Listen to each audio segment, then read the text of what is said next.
The sack was still tied when the mountain man reached the edge of his land. Snow hissing beneath his boots, breath fogging the cold air like smoke from a dying fire. And for the first time in his long, solitary life, his hands trembled not from winter, but from the weight of what he had brought home. He had expected shame or anger beneath the rough cloth, perhaps tears, perhaps a face hardened by rejection.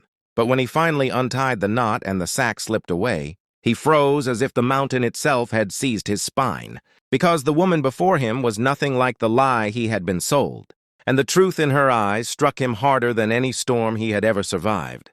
Before the story pulls you deeper into that frozen moment, take a second and ask yourself something simple but powerful. If you believe in kindness when the world is cruel, in second chances when everyone else turns away, and in love growing in the harshest places, then please like this video, share it with someone who needs hope, leave a comment, and subscribe to the channel Wild West Tale. Stories like this live because of people who still believe hearts can change. The mountain man had lived alone for so long that silence felt like a language only he spoke. His cabin sat high above the valleys, where towns gathered and judged and whispered, perched on a ridge where pine trees bent. Like old men and the wind sang through, cracks in the walls like a restless ghost. He had come west after the war took everything else.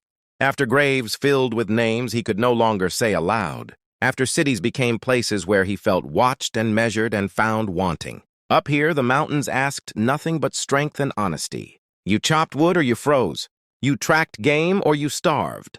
The rules were brutal, but they were fair. Years passed that way, one winter bleeding into the next, until even the mountain man began to feel the ache of evenings that lasted too long. It was not lust or loneliness in the way townsfolk talked about it, but something quieter and heavier. A need to have another breath in the room, another pair of hands at the table, another soul who could witness that he existed at all. He resisted it at first, ashamed of the thought, until a trader passing through spoke of women back east, who were being sent west as brides, women desperate enough to trade the known, misery of rejection for the unknown promise of a frontier life. The idea tasted wrong in his mouth, but it lingered. He told himself he was not buying a woman, only offering a life. He told himself he would be kind, that he would not demand what he could not earn. In the end, he agreed, sending what little money he had saved, trusting strangers who spoke quickly and avoided his eyes. When the day came, they did not send her alone. They brought her like contraband, face hidden beneath a sack, hands bound not by rope but by fear. And their relief at handing her over was so obvious it burned, they told him. She was difficult. They told him no man wanted her. They told him she was better unseen until she learned her place. Their words were soaked in cruelty dressed as practicality. And the mountain man swallowed his unease, because turning back would mean returning to the silence that was already eating him alive. He took the reins, led the horse away from the road, and felt their stares fade as the trees closed behind him. The journey home was long and steep, the kind of climb that punishes weakness. The woman did not speak, but he felt her presence like a second heartbeat. When the wind cut hard, he adjusted the blanket around her shoulders without touching skin, an act so small yet so rare in her life that it made her shoulders shake. He did not ask her to thank him. He did not ask her anything at all. The mountain man understood something about pain that did not need words. When they reached the cabin, the sun was sinking fast, bleeding red through the trees. He built a fire, set out food, then stood there with the sack in his hands, suddenly unsure. He had faced wolves and men with knives, but this moment felt heavier. When he finally untied the knot and lifted the cloth away, time slowed, and that was when the world tilted. Her face was not monstrous or scarred as they had implied. It was marked, yes, but by life, not sin. A thin white line traced her cheek where violence had once found her, and her eyes were too old for her years, carrying sorrow layered upon sorrow. Yet beneath it all was a quiet strength, a gentleness that had survived attempts to crush it. She was beautiful in the way mountains are beautiful, shaped by storms, enduring despite them. The mountain man felt shame flood him, hot and sudden. Shame for believing the lies, for accepting the sack, for letting anyone treat another human being like something to be hidden.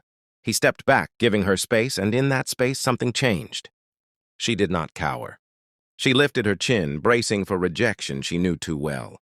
When it did not come, confusion flickered across her face. followed by something even more dangerous: hope. Life together did not become easy just because the truth had been revealed. Winter came early, harsh and unyielding.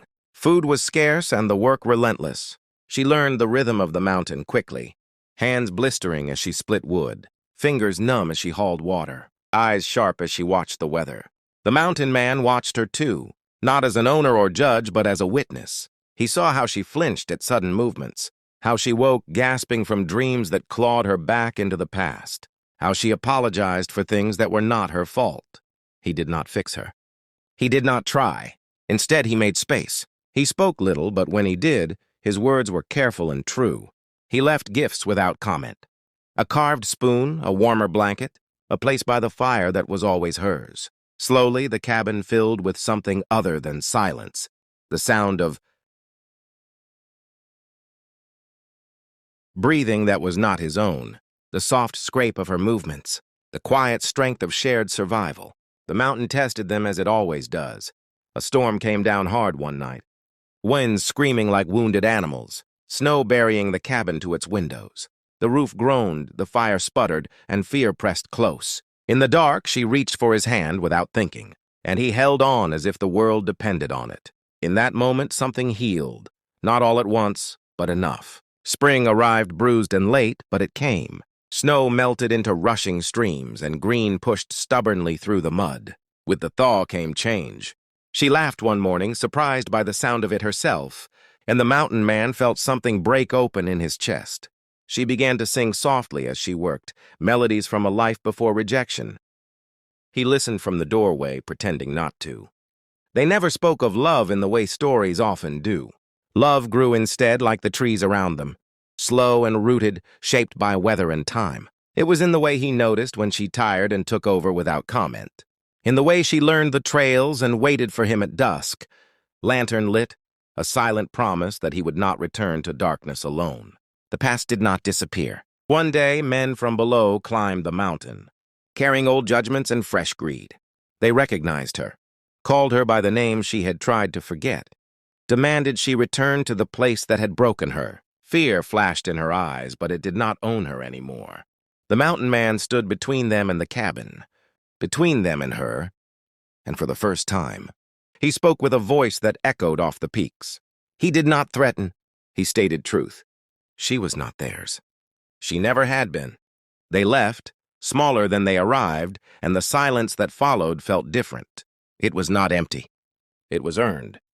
Years later, the mountain would remember them as it remembers all things, through quiet signs, a garden carved into impossible ground, smoke rising steady from the chimney, laughter carried on the wind. Two lives once discarded by the world, bound not by purchase or pity, but by choice and kindness. As this story draws toward its close, if it has stirred something in you, if it has reminded you that even the most hidden hearts deserve to be seen, please take a moment to like this video, share it, and subscribe to Wild West Tale. Your support keeps stories like this alive. And before the ending fades, I ask you something special. Please comment below and tell us what moment touched you most. Or simply write the word kindness if you believe the world still needs it. In the end, the mountain man never forgot the moment he froze, sack in his hands, breath caught in his throat. Not because of shock, but because that was the instant his life split into before and after. Before there was survival, after there was meaning, and sometimes the greatest revelations come not from what is revealed beneath the cloth, but from what finally falls away inside us.